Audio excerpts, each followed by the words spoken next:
Welcome to the Be Well, Be Keto podcast, where we showcase ordinary people who have achieved extraordinary results. Your host is the high energy girl, Tracy Gluhite.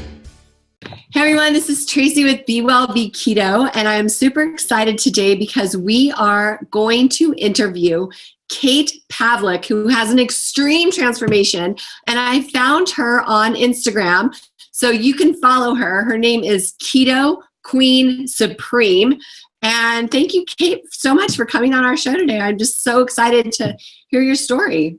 Thanks for having me. So why don't you tell us a little bit about yourself before you found keto and just tell us like your journey that you've had so far. Sure. Before keto, I weighed in at my heaviest around 325 pounds. I was around 17 to 18 years old. Excuse me. I wore a 3X shirt and a woman's plus size 26 pants. So I was a lot bigger than I am now. I tried a lot of different diets and I started exercising, but my weight would still fluctuate between 30 to 60 pounds every year, which was incredibly discouraging. So up and down 30 and 60?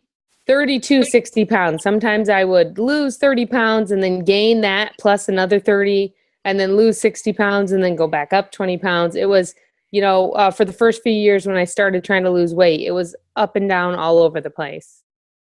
And what other things did you try? Like how did you try to lose it? I tried Weight Watchers. I tried joining a gym. I tried going vegetarian. And I had also tried low carb, but I wasn't really sure what I was doing. So I did a lot of different things. I even went to a place near my house that was like a medical weight loss center, and they planned this whole diet that was based on food that you had to buy from them.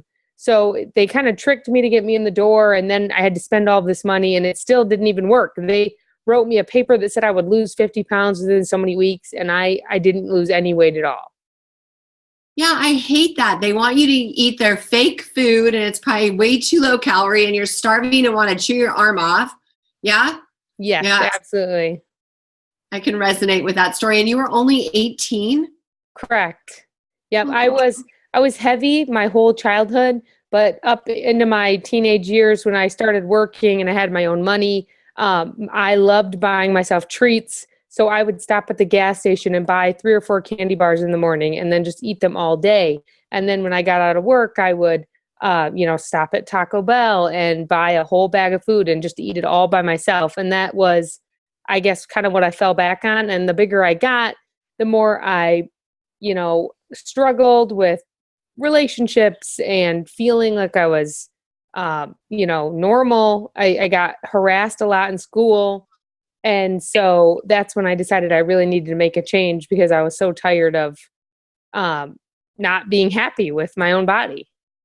Yeah. And what was that change that you felt like you needed to make? I wanted to be healthy. I knew that my eating habits were really bad.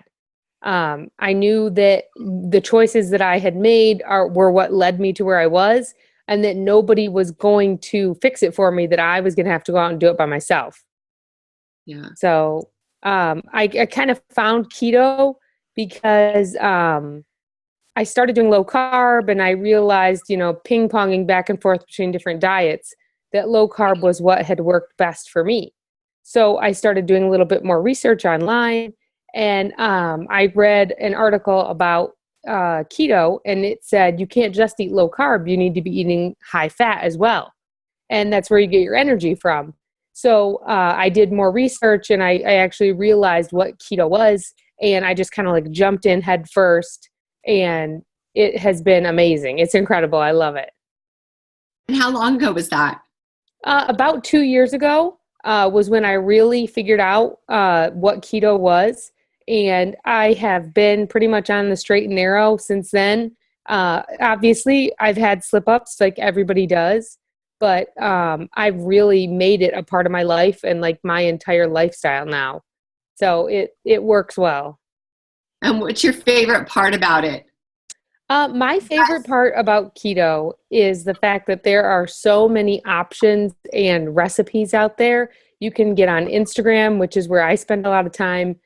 You can get on Pinterest. You can just do a Google search and type in keto recipes and almost anything that you could ever want. If you say, well, I have a sweet tooth and I can't do a diet where I can't have treats, there are so many recipes and you don't have to feel bad about eating that food. Because my problem was when I first started trying to diet, I would do really well for maybe a week or two. And then I would say, I really need sweets or I really need this. And I would just completely fall off track.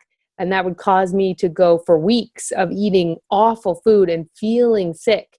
And on keto, if I say, well, I really feel like I need some chocolate or some cake or whatever, I can just get online. I find new recipes all the time. I'm constantly making new things, and I just love the variety and the options that are available so that I don't have to go off of my diet and then feel terrible and then just make things even worse by eating more terrible food. Right. Like that roller coaster. Correct. Yeah. Yeah. That's good. I saw your recipe. I'm like, oh my gosh, it looks amazing. Like I'm right. I've been sick under the weather with laryngitis. And so I'm like craving like sweet stuff, all of a sudden. So let's go back a little bit. So you got started, and how did you exactly get started? Like, how did you decide on what macros you were going to do? And did you exercise? Because how much weight have you lost, Kate? I think I'm at 163 pounds now that I've lost. Yeah. So, and I weigh 162.